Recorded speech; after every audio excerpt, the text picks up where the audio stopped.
नरनारियों, बच्चे और बच्चियों, ये जो कुछ भी अपनी आंखों से देख रहे हो, वास्तव में जो पहले लोगों में खुशी उत्साह होता था वो अब दिखाई नहीं देता।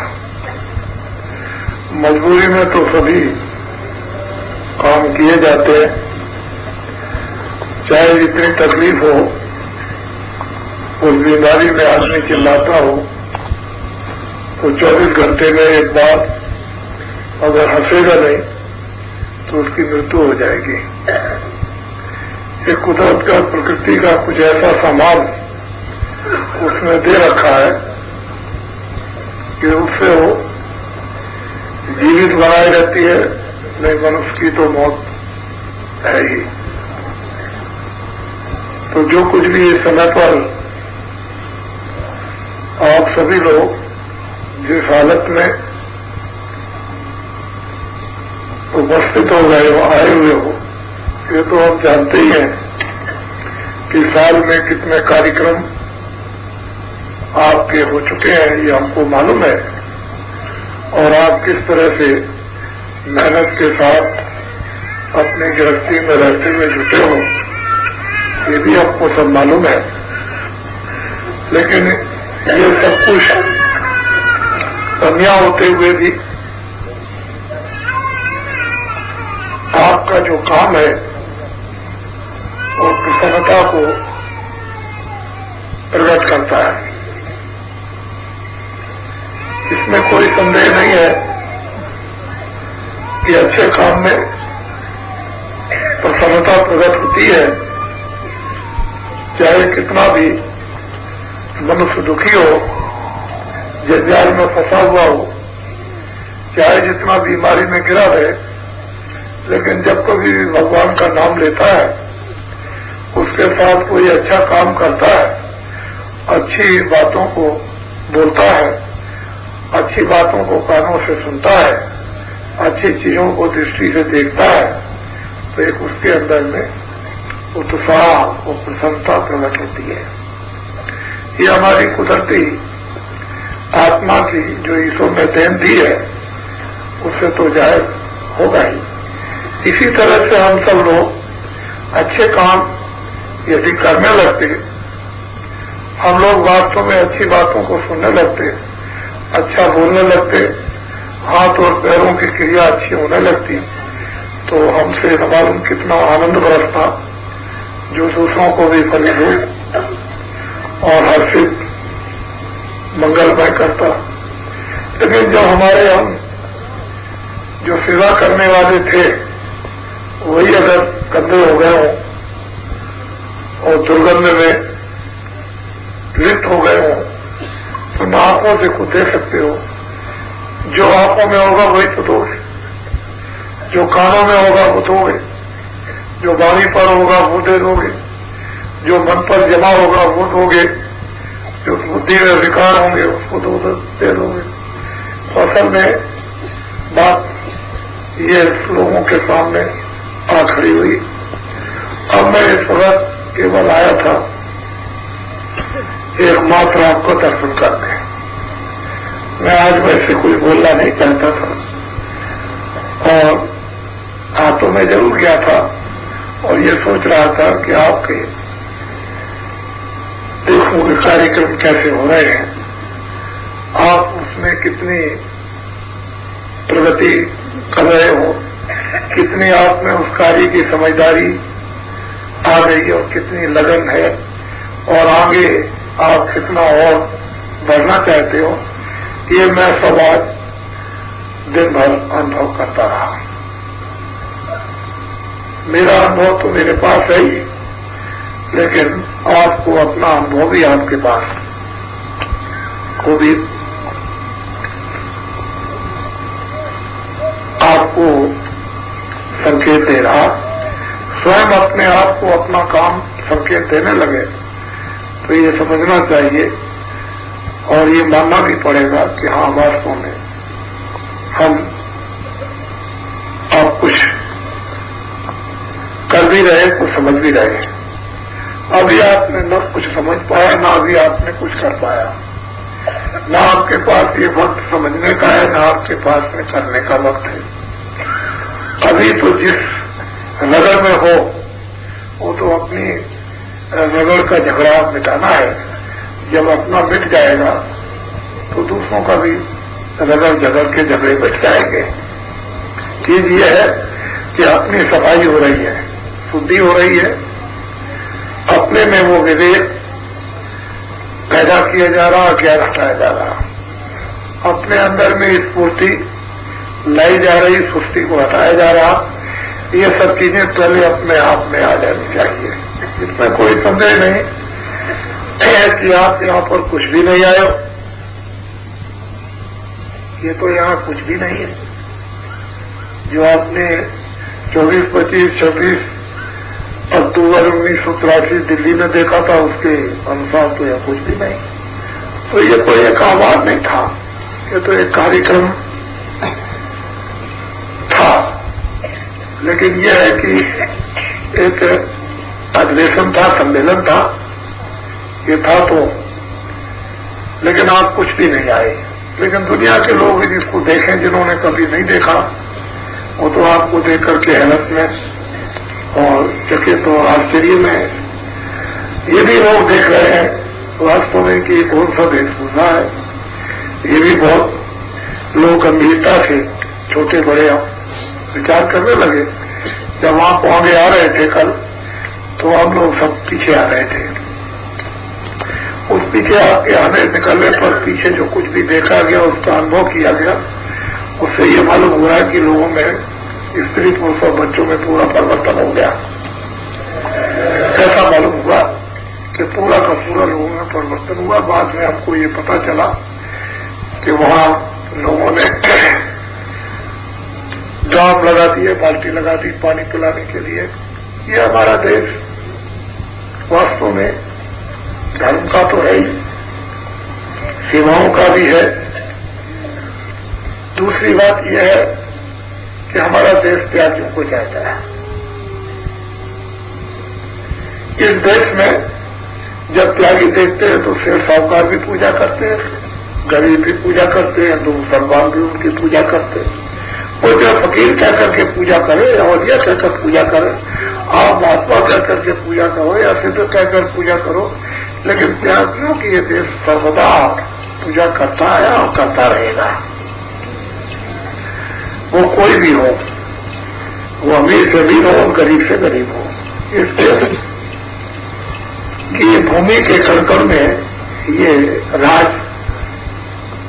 भगवान की लीला का छुपा हुआ है। और ये तो वक्त और समय जब आता है तो समय समय पर प्रकट होता ही है। हमने कल अपने कानों से लोगों को कहते हुए सुना कि भरतपुर से और मथुरा तक 1 इंच जगह नहीं है। यहाँ के लोग बहुत से गए, मथुरा में मुझसे मिले कि मैं विद्यापति जा रहा हूँ, लेकिन मैंने वहां देखा भरतपुर से मथुरा तक 1 इंच जगह नहीं, और यह भगवान की लीला शुरू हो गई। ऐसा उन लोगों को कहते हुए सुना जिन्होंने कभी सत्संग नहीं सुना था, कभी आए भी नहीं होंगे। ऐसे लोग इन वचनों से संबोधित कर रहे थे अपने भाव को। तो इसमें कोई संदेह नहीं है कि आप ऐसा अपने को न समझे। अब तो आप समझने लगे। पहले जरूर आपने सोचा होगा कि हम दुनिया में कहाँ रहेंगे, हमारी दुनिया में पूछ कहाँ होगी, हमारा बैठना सुनना कैसे होगा, उठना बैठना कैसे होगा। लेकिन अब तो बहुत आप समझने लगे। हमको आपके काम से वैसे बहुत खुशी है, और सब लोग मिलजुल करके प्रेम भाव से एक ही भाव में बहो। जब एक भाव में बह चलोगे तो बड़े बड़े कांटे, झाखड़, झाड़ियां, पेड़ सब उसी में बह जाएंगे। बस ये हमारी बात को मोटी बात समझो, उसी में बह चलेंगे। ये भी एक प्रवाह है। हृदय का जब प्रवाह होता है तो ये दरिया उसके सामने, इसकी बाढ़ कुछ नहीं, इसका वेग कुछ भी नहीं है। ये तो पानी बरसा और आया और चला गया, लेकिन ये भाव कुछ और है। ये दिलों के, हृदयों के जो भाव होते हैं वो उतनी तेज रफ्तार होती है कि दरिया की कुछ हुई, इसका करंट कुछ नहीं है, जो उसका करंट होता है। तो कहने का ये कि हम एक ही भाव में न चले। हमने एक इशारा किया था कि आप लोग अब की बार जब जाएं तो अपने अपने गांव में जब पहुंचे तो सबसे पहले ये प्रयत्न करें कि आप हमारी पहले वाली टोलियां बना दें, जो हमने कुछ वर्षों पहले आपको कहा था और आपने उस पर गंभीरता से विचार नहीं किया या तो समझ नहीं सके होंगे। ऐसा भी हो सकता है जो समझ पर आप ना समझ सके हो, लेकिन बात आपको भी याद है और हमको भी याद है। वो टोलियां बना दें, 5-5 टोली तो ग्राम पंचायत में आप बना दें और 5-5 टोली आप बना दें ब्लॉक में, 5-5 टोली बना दें तहसील में और 5-5 टोली जिले में। एक टोली में 5 आदमी रहेंगे तो 5 टोलियों में 25। एक टोली में कितने आदमी? 5 आदमी और 5 टोलियों 25 आदमी। मोटी बात को अच्छी तरह से इसी तरह से ब्लॉक में 5 टोली, उसमें भी कितने आदमी? 5 आदमी एक टोली में और 5 टोलियों में 25 आदमी। अच्छा, और 5 टोलियां आप तहसील में बना दें। एक टोली में कितने? 5 और 5 टोली में 25। इसी तरह से आप जिले में बनाते हैं। अब ये जो टोलियां आप जब बनाते हैं तो आप इस बात का ध्यान रखें कि आपने ग्राम पंचायत गांव में तो आपने बना दी, लेकिन अब उनसे ये कह दें उस 5 टोली वालों से कि फौरन जितने भी इस न्याय पंचायत में 4 गांव, 5 गांव, 6 गांव, 7 गांव जितने भी हों, उसमें हर गांव में एक टोली 5-5 आदमियों को बना जाए। एक गांव में कैसे टोली? 5, एक टोली 5-5 आदमियों की एक टोली खाली, एक बन बना दें हर गांव में।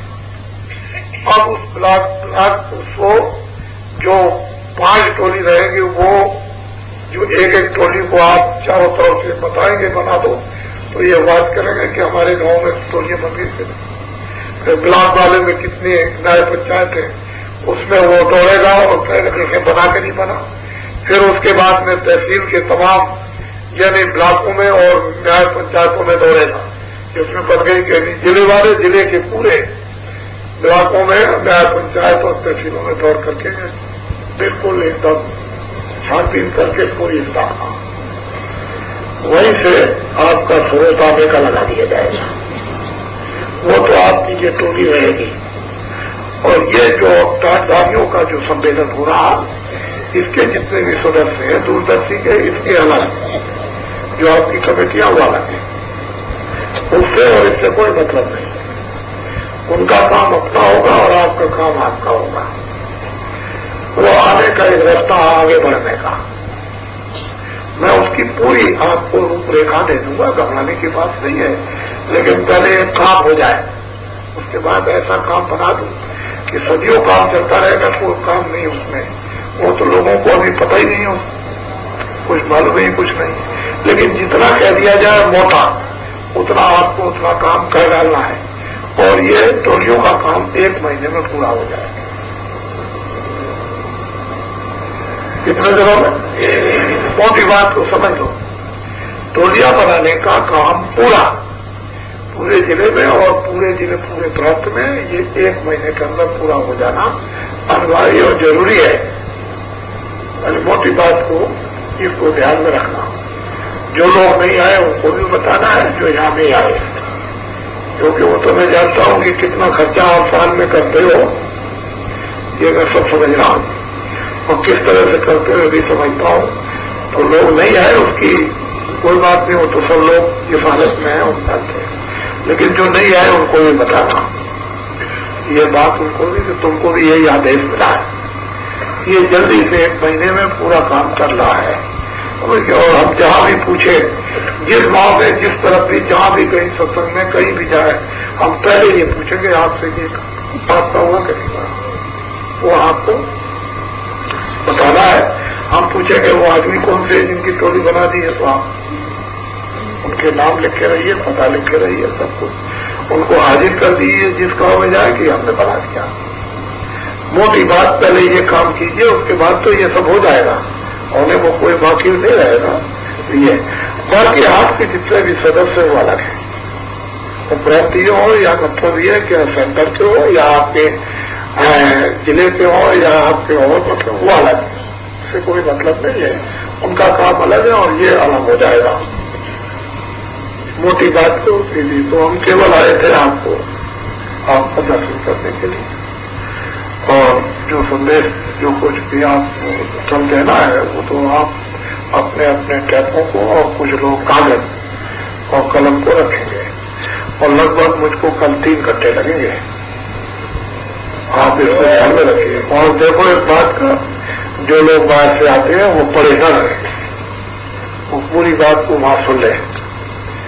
जो अपना आप इतने दूर से आए हो कि आप पढ़े रहो, ठीक है, लेकिन उसको सुनना बहुत जरूरी है।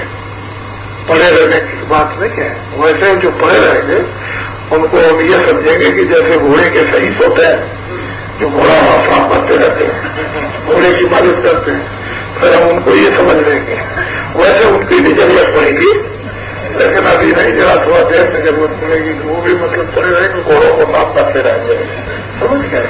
वो काम अभी करने की जरूरत नहीं है, लेकिन ये है कि पढ़े नहीं रहना कि ठीक है दरबार में पढ़े हैं और ये चीज है, तो दरबार में पढ़े हो तो दरबार की हाजिरी भी देना, वो भी बहुत जरूरी है। तो सब जितने भी लोग यहाँ सब वहां उपस्थित आए करके ना, और पूरी बात को शुरू से लेकर के आगे तक टैप से जो मोटी मोटी बातें आए उनको कागज पर जो लोग नोट करने वाले वो नोट करें, टैप वाले पूरी मतलब में टैप करें और आगे पीछे टैप लगाए रहे। कोई भी बात टैप में एक दूसरे का छूटने न पाए। 3 घंटे लगभग लगेंगे, तब ये संदेश आपका पूरा हो जाएगा यहाँ का। और जो आप अपना अब की बार हमने कोई सम्मति कोई सलाह आपको नहीं दी है। ये जो कुछ भी कार्यक्रम आपका हो रहा हमने छोड़ दिया बिल्कुल फ्री, कि आप लोग अपने विचार से, अपने समझ से और अपने मतलब से करें। आप हमारी तरफ से कुछ नहीं, ताकि अब ये समझे कि आप कुछ काम कुछ समझ रहे हो, कुछ कर रहे हो, कुछ कार्य करने की आप में कुछ क्षमता आ रही है और आ गई, ये सब कुछ मतलब ये है। क्योंकि ये काम जिस प्रगति से आपने इसको पकड़ा है, वैसे दुनिया में लोग पकड़ नहीं सकते। ये भी मैं जानता हूँ कि दुनिया के लोग नहीं इसको इतनी जल्दी पकड़ सकते हैं, जो कितने वर्षों से चल रहा वो नहीं पकड़ सके अभी तक। बाकी ये तो अभी और इतनी जल्दी और इतनी तेज रफ्तार में आपने इसको पकड़ लिया, ये मामूली बात, मामूली दया नहीं समझे बनेंगे।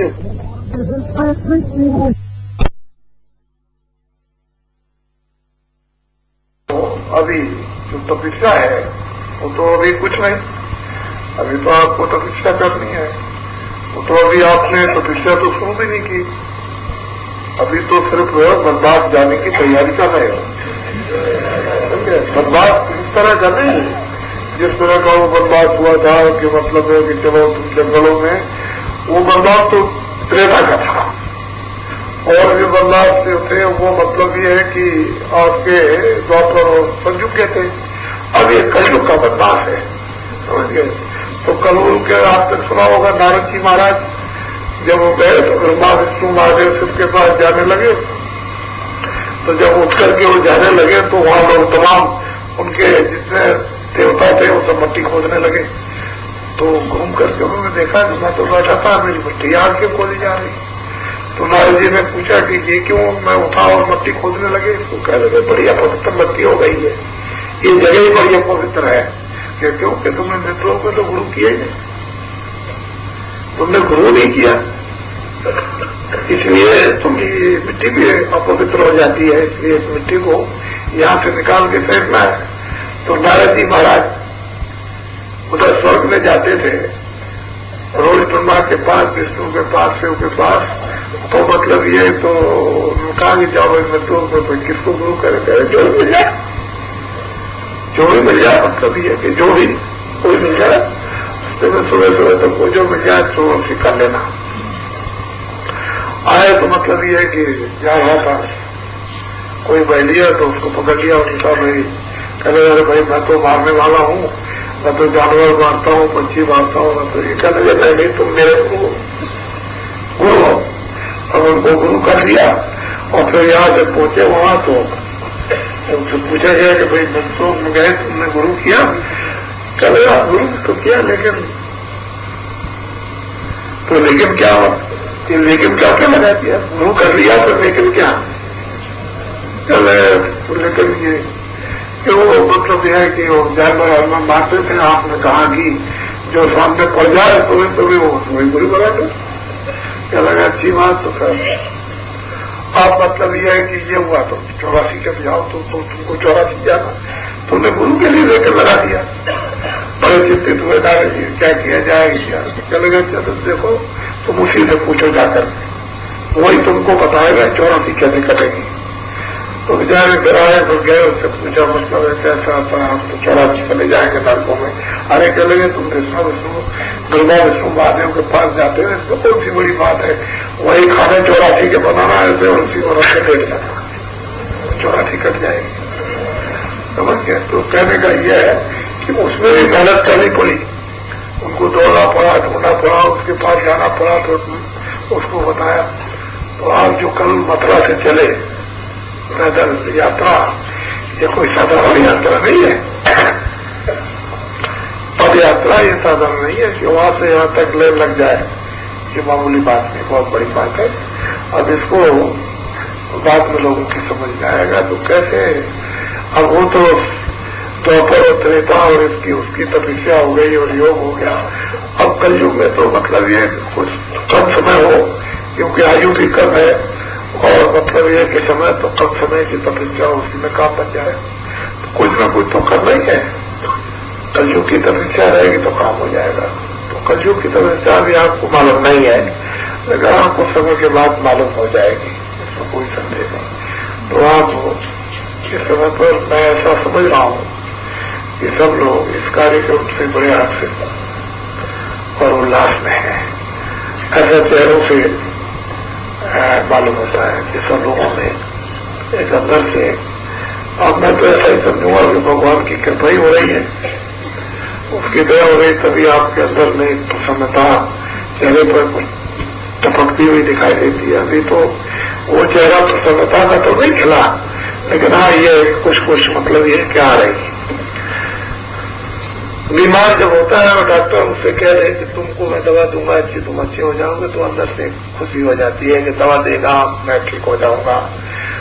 अब वो ठीक हो या ना हो तो बात की बात है, लेकिन उसे एक खुशी सी जाहिर होती है। इसी तरह से इस कार्यक्रम से लोगों में एक अंदर से प्रसन्नता आई, और मैं भी इससे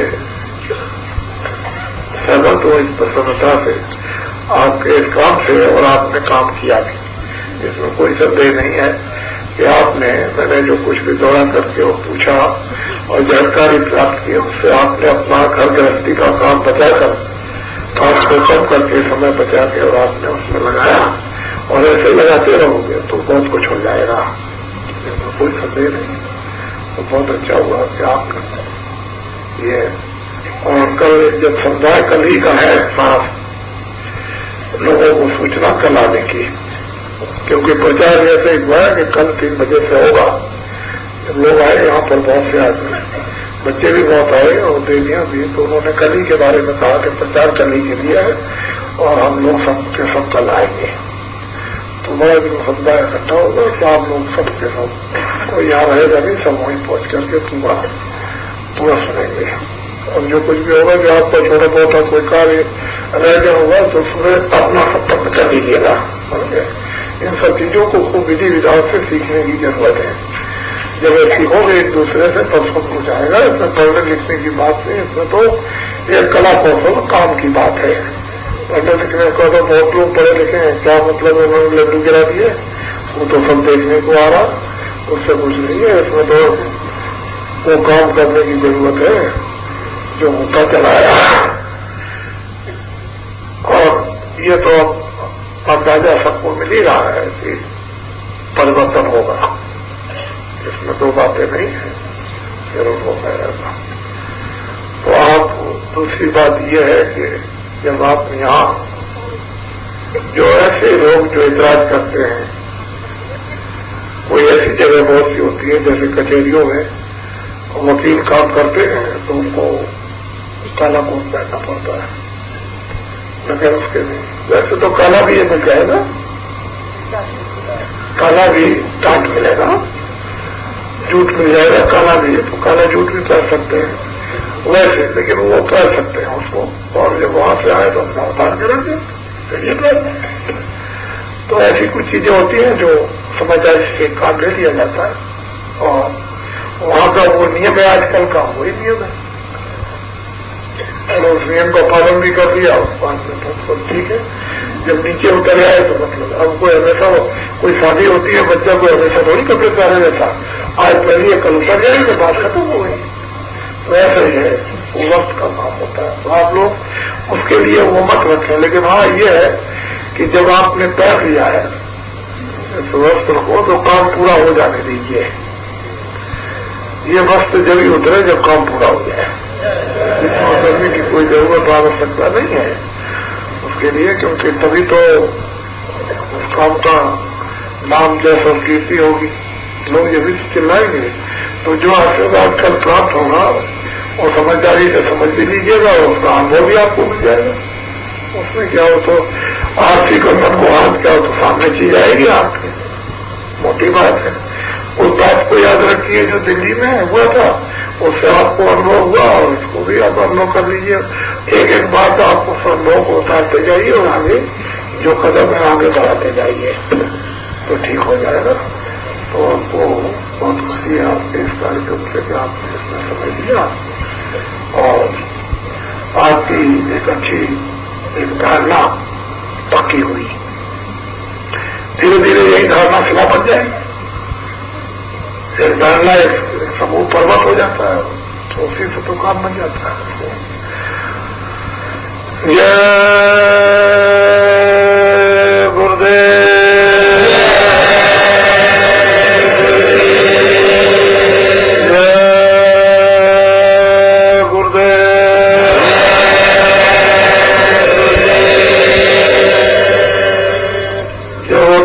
बन जाएगी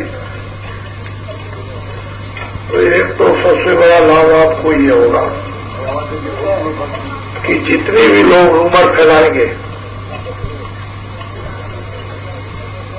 यदि झूठी पाखंड की धोखेबाजी की विभिन्न प्रकार की मतलब है कि रूमर आडंबर की, ये सब चुटकियों में काट दी जाएगी। पहले समझ लो, जैसे किसी ने कह दिया कि आपको 50,000 रुपए दे दिए और आप खत्म हो गए, ये रूमर है। बाबा जी को 2 करोड़ दे दिए, बाबा जी खत्म हो गए, रूमर। तो 1 सेकंड भी लगेगा ऐसा, क्योंकि जो दलाल रूमर लेकर के चलते हैं ना, वो वहां तक पहुंच ही नहीं पाएगी, वो पहुंच ही नहीं सकती है, वो तो बीच में सब खत्म, क्योंकि दलाल लेकर के जाते हैं रूमर।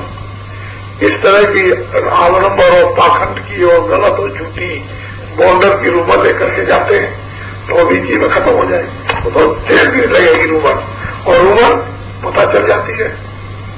तो एक तो आपको बहुत बड़ा लाभ यह होगा, छोटा लाभ नहीं, ये बहुत बड़ा लाभ। और खबर तो सेकंडों में कि जैसे ही प्रांत में आई और पत्र फैल गई, वो तो इस तरह का स्रोत से स्रोत जुड़ जाएगा कि देर में नहीं लगेगी। तुम देखते तो रहो, अखबारों का जरा भी यकीन मत करना, और रेडियो तो वो खुद ही कहते हैं कि झूठ बोलते हैं तो हमको क्यों विश्वास करना, वो तो खुद ही कहते हैं कि रेडियो पे आया कह लगे होते रेडियो पर झूठा आया तो वो भी झूठा हो गया। अखबारों के लिए तो झूठा कहते हैं, उन पर बिल्कुल विश्वास मत करना। बाबा जी से कोई बात अखबारों से नहीं होती है, आप कभी भी मतलब यह है कि उस पर विश्वास मत कीजिएगा। बाकी अपने लोग जो पत्र निकालते रहते हैं उनमें बातें निकलती रहती है, उसमें कोई बात ही नहीं। छोटे मोटे पर्चे की तरह से पत्र होते हैं, वो अपने जिले में कोई निकालता है, वो तो आपके सामने आते ही रहते हैं, तो क्या, और अखबारों में नहीं। ये तो बिल्कुल खत्म कर दीजिए, सोचना ही विचारना उसको खत्म कीजिए। तो रूमर इस तरह से कोई भी उम्र होगी वो रेडियो से भी तेज जाएगी, रेडियो तो थोड़े काम बोलेगा, हम तो आप लोग बोलेंगे, रेडियो क्या करेगा, तो प्रेम से बोलेगा, यहाँ बेटम से बोलेंगे तो क्या कर सकता, कुछ नहीं, उसके काम को निकलेगी हमारी अभी पकड़ूंगा। बस ये बात है, बस छोटी बात समझो, भेद वाली बात नहीं बताना, बात को समझ लो इस सारी। जय बोले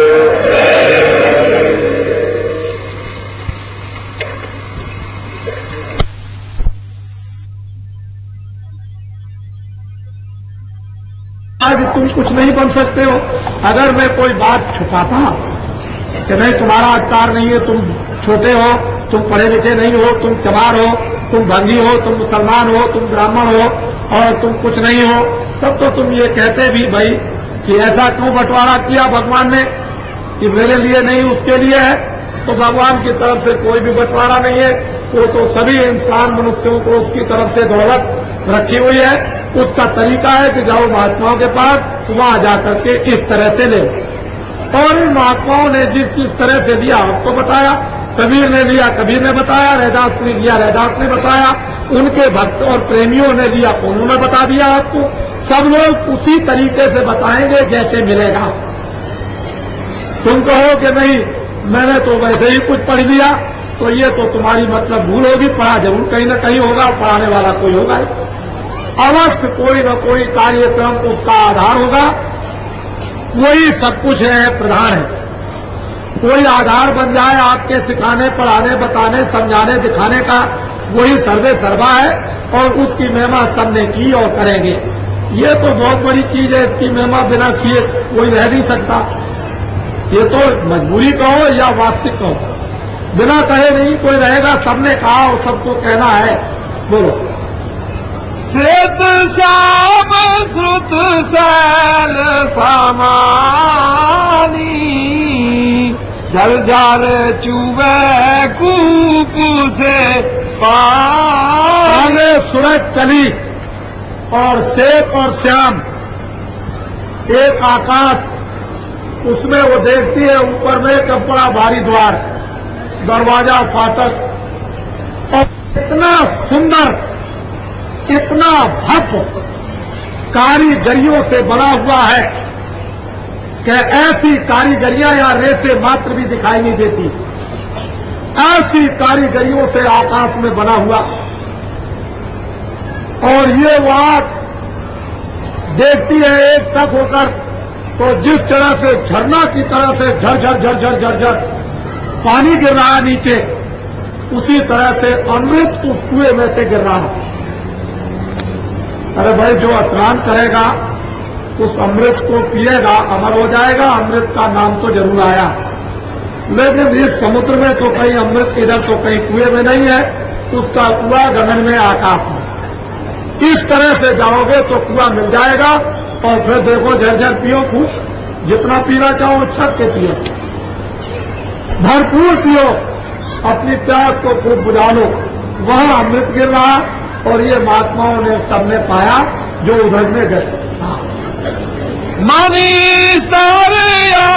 यामी आधार मन हो गया स्थिर, चंचलता गई खत्म, विषय वासनाएं खत्म, और टेढ़ा मेढ़ा बोलना खत्म, अभाव कुभाव खत्म, अंशय संशय खत्म, और मन स्थिर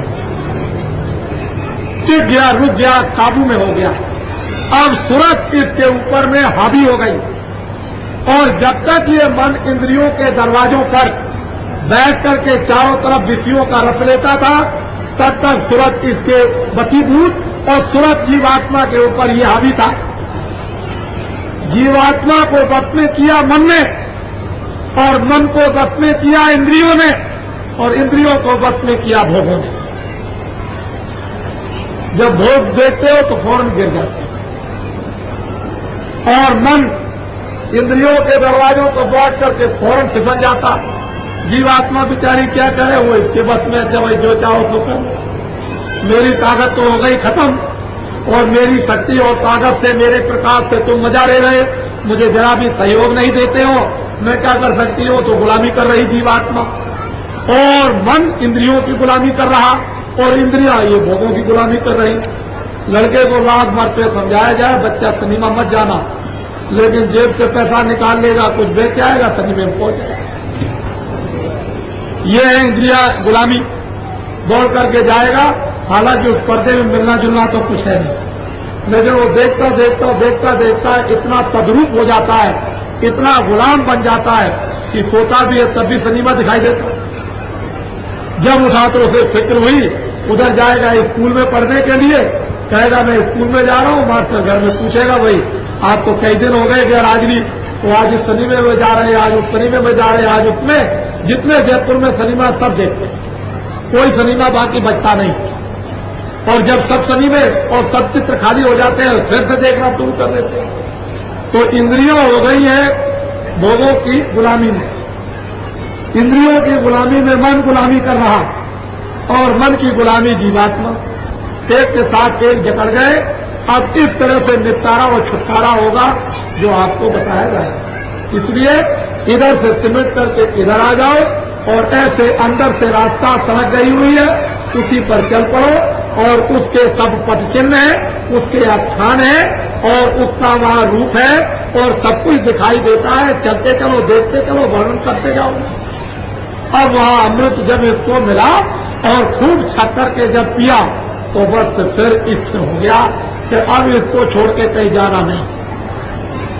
अब सूरत ने अपना अधिकार मन पर काबू कर लिया, और जब चाहती है जब उधर ले जाती, जब चाहती तब ले जाती, मन की बात बोलो।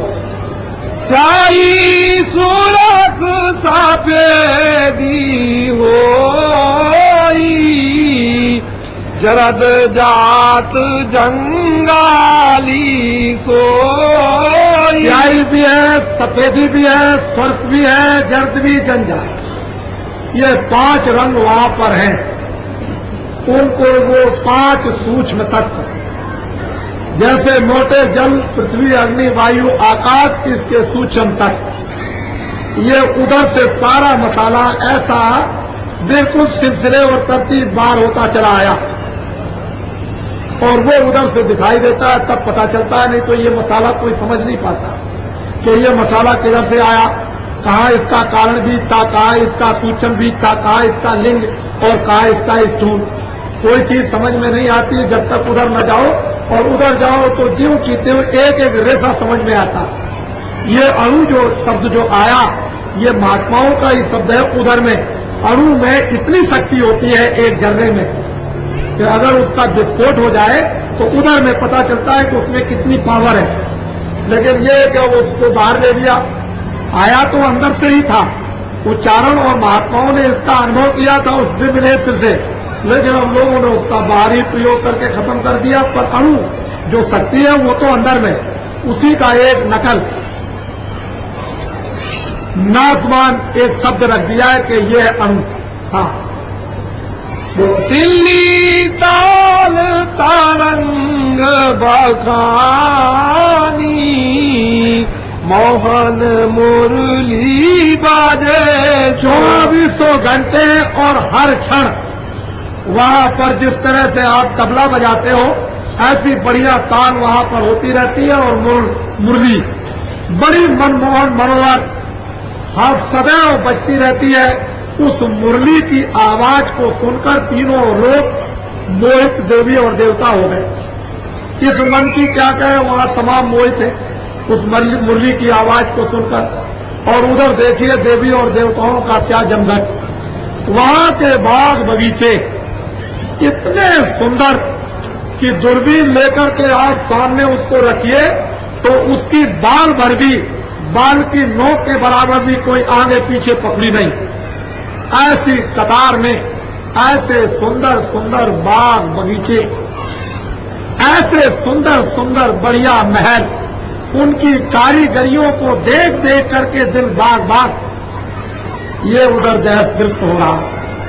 अरे नर नारियों आए थे क्या करने, और करने लगे क्या। इन महलों में क्या रखा है, उन महलों को बना लो।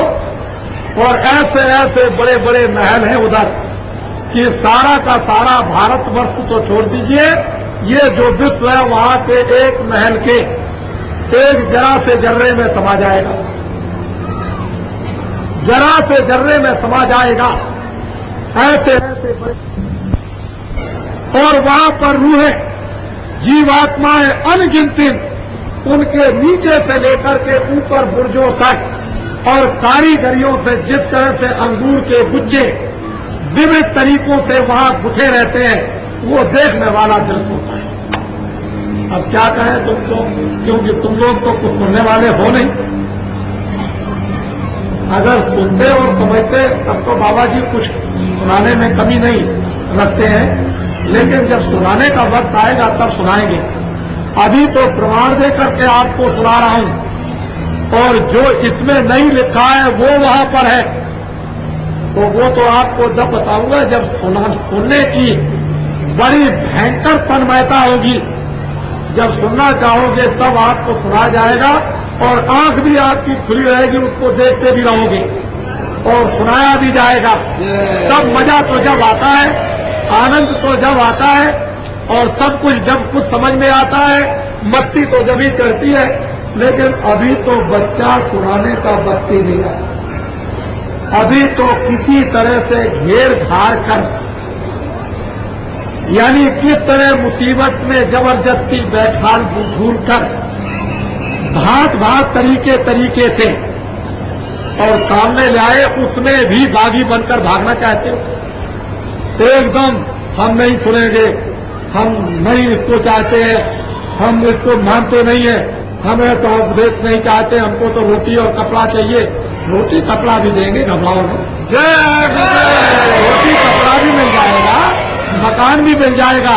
अरे तुम इसको भी ले लो, और कुछ भी मिल जाएगा, लेकिन इसको भी लो। लेकिन अभी कुछ जब वक्त आएगा तब देखना कि बाबा जी आपको क्या सुनाते हैं। तो ये तो गुरु महाराज की कृपा है, उनकी दया है। इस बर्तन में उन्होंने सब कुछ अपनी असीम कृपा से भर दिया, और वो जब निकलेगा तब देखना उसको। लेकिन अब यह है कि सामान तैयार कर रहा हूं, तुमको जबरदस्ती बैठा रहा हूं।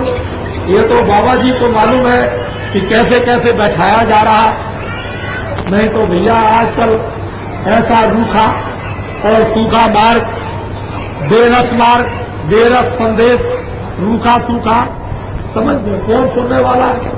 यहाँ तो जिस पर दुनिया का रंग ढंग चढ़ा हो, उसको ये सब चीजें कहाँ अच्छी लगे। ये तो लंका की नगरी में निशाचरों को कहाँ विभीषण और कहाँ राम अच्छे लगे। लेकिन अब धीरे धीरे धीरे धीरे अब वहां आए वक्त, हमने भी आपसे कहा था कि एक वक्त आएगा तब धीरे धीरे शुरू कर देंगे। पहले कुछ सुनाता था, धीरे धीरे कुछ सुनाने लगा, फिर अब यहाँ तक आए।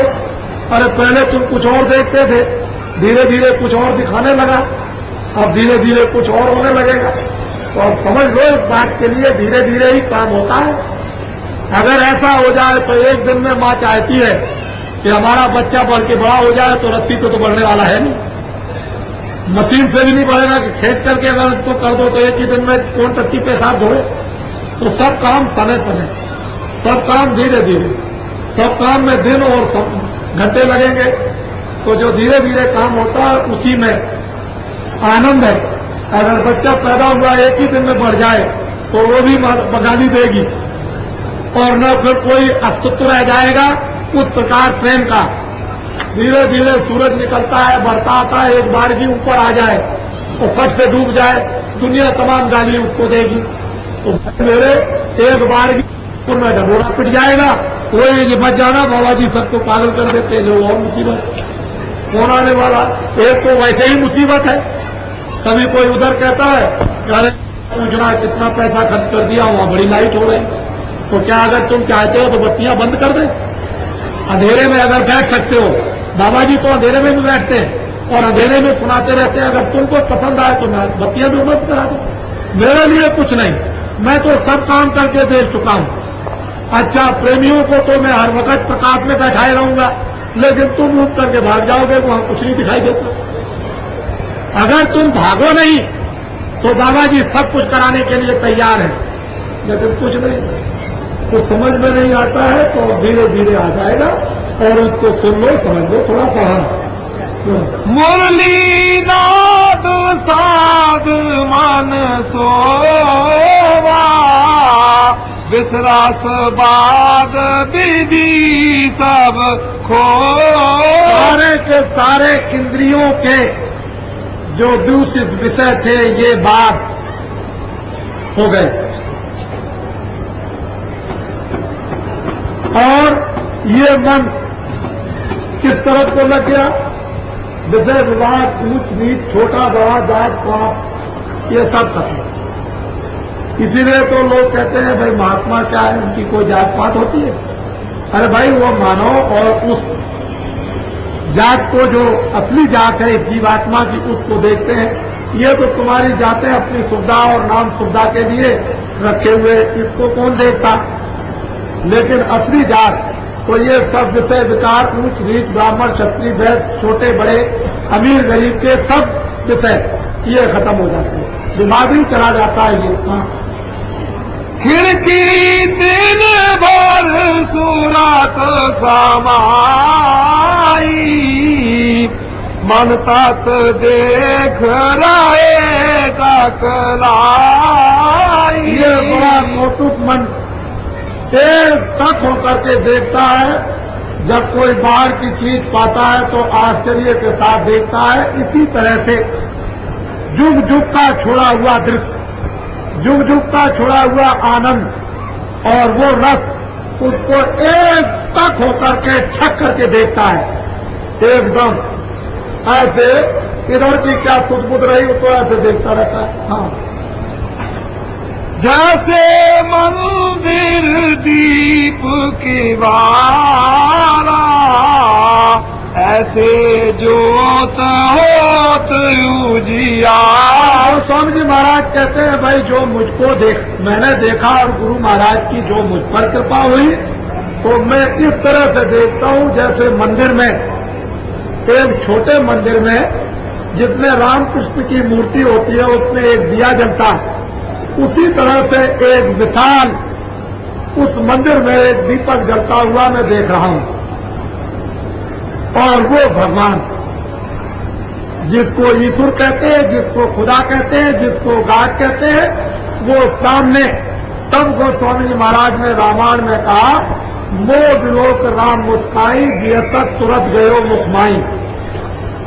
मैंने उनको देखा, उन्होंने मुझको देखा, मैं फौरन वो मुझे देखकर प्रसन्न हुए, मैं प्रवेश हो गया उनके मुखारबिंद में। और जैसे ही उधर में गया तो मैं देखता हूं कि अति विचित्रता लोक अनेका और रचना अमित एक से एका। मैं उधर गया तो मैं देखता हूं कि उस मंदिर में एक दीपक बड़ा भारी जल रहा, उसमें आंख भी है, उसमें कान भी है, उसमें नाक भी है और उसमें मुखारबिंद भी है। और वो स्वामी जी महाराज एक तक दिव्य नेत्र ज्ञान चक्षु के द्वारा देख रहे हैं। जो उन्होंने देखा वो आपको बताया, ये तो नहीं कहा कि मैंने नहीं देखा या इसी तरह से गप मार दी। ये गप मारने का काम नहीं, जो देख रहे हैं उसको वर्णन कर रहे और प्रेमियों को उन्होंने दिया भी। हाँ, ज्योत उजास फाट पुन गए, अंधार चंद तेज यस भये। कहते हैं कि जब मैं प्रवेश हुआ उनके मुखारबिंद में तो उधर देखता हूं कि एक बहुत बड़ा अलौकिक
Pragma,